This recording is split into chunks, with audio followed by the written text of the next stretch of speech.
أعوذ بالله من الشيطان الرجيم بسم الله الرحمن الرحيم ذلك من أنباء القرى نقصه عليك منها قائم وحصيد وما ظلمناهم ولكن ظلموا أنفسهم فما أغنت عنهم آلهتهم التي يدعون من دون الله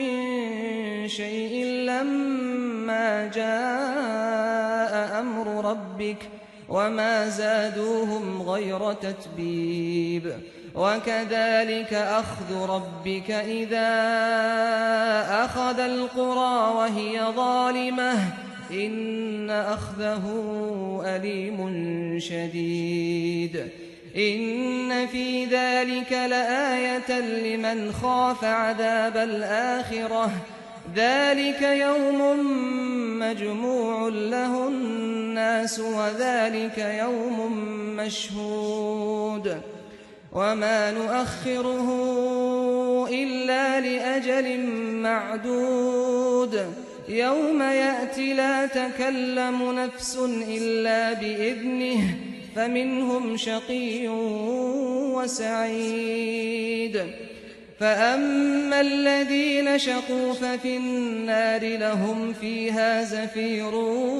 وشهيق خالدين فيها ما دامت السماوات والأرض إلا ما شاء ربك إن ربك فعال لما يريد وأما الذين سعدوا ففي الجنة خالدين فيها ما دامت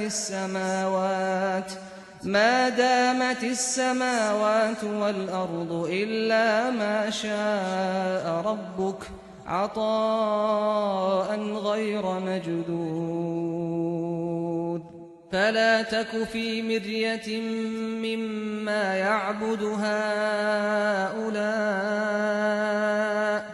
ما يعبدون إلا كما يعبد آباؤهم من قبل وَإِنَّا لَمُوَفُّوهُمْ نَصِيبَهُمْ غَيْرَ مَنقُوصٍ یہ ان بستیوں کی سرگزشتیں ہیں جو ہم تمہیں سنا رہے ہیں، ان میں سے بعض کھڑی ہیں اور بعض کی فصل کٹ چکی ہے۔ ہم نے ان پر کوئی ظلم نہیں کیا بلکہ انہوں نے خود اپنے اوپر ظلم کیا تھا۔ پھر تیرے پروردگار کا حکم صادر ہوا تو ان کے وہ معبود ان کے کچھ بھی کام نہ آئے جنہیں خدا کے سوا پکارتے تھے۔ ان کی بربادی کے سوا انہوں نے ان لوگوں کے حق میں کسی چیز کا اضافہ نہیں کیا۔ تیرا پروردگار جب بستیوں کو پکڑتا ہے اور وہ ظلم کر رہی ہوتی ہیں تو اس کی پکڑ ایسی ہی ہوتی ہے۔ حقیقت یہ ہے کہ اس کی پکڑ بڑی دردناک اور سخت ہے۔ اس میں یقیناً ان لوگوں کے لیے بڑی نشانی ہے جو آخرت کے عذاب سے ڈریں۔ وہ ایک ایسا دن ہے جس کے لیے سب لوگ اکٹھے کیے جائیں گے اور وہ حاضری کا دن ہوگا۔ ہم اس کو بس ایک گنتی کی مدت کے لیے ٹال رہے ہیں۔ جب وہ دن آ جائے گا تو کوئی شخص خدا کی اجازت کے بغیر کلام نہ کر سکے گا۔ پھر لوگوں میں سے کچھ بدبخت ہوں گے اور کچھ نیک بخت۔ سو جو بدبخت ہوں گے وہ دوزخ میں جائیں گے، انہیں وہاں چیخنا اور چلانا ہے۔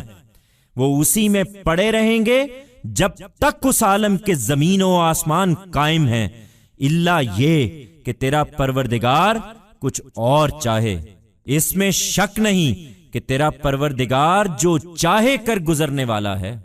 رہے وہ جو نیک بخت ہیں تو وہ جنت میں ہوں گے، وہ اسی میں رہیں گے جب تک اس عالم کے زمین و آسمان قائم ہیں، الا یہ کہ تیرا پروردگار کچھ اور چاہے، اس کی طرف سے ایسی عطا کے طور پر جو کبھی منقطع نہ ہوگی۔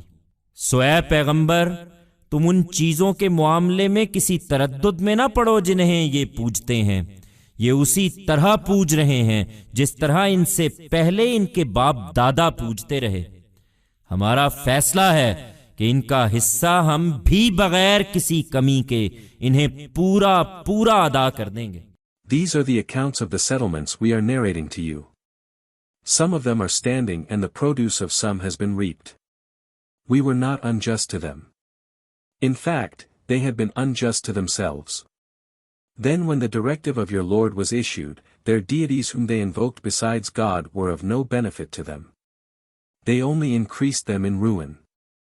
Such is the grasp of your Lord when he seizes the settlements while they are showing injustice. In reality, his grasp is very woeful and stern. Surely, there is a great sign in this for those who fear the torment of the hereafter.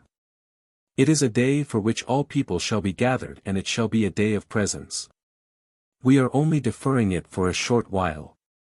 When that day arrives, no one shall be able to speak without God's permission. Then among people, some shall be unfortunate and some fortunate. So, those who are unfortunate shall land in hell. For them is screaming and crying there. They shall remain there as long as the heavens and the earth, of that world, are intact except if your Lord wills something else. Undoubtedly, your Lord is able to do whatever he wills. As for the fortunate, they shall be in paradise.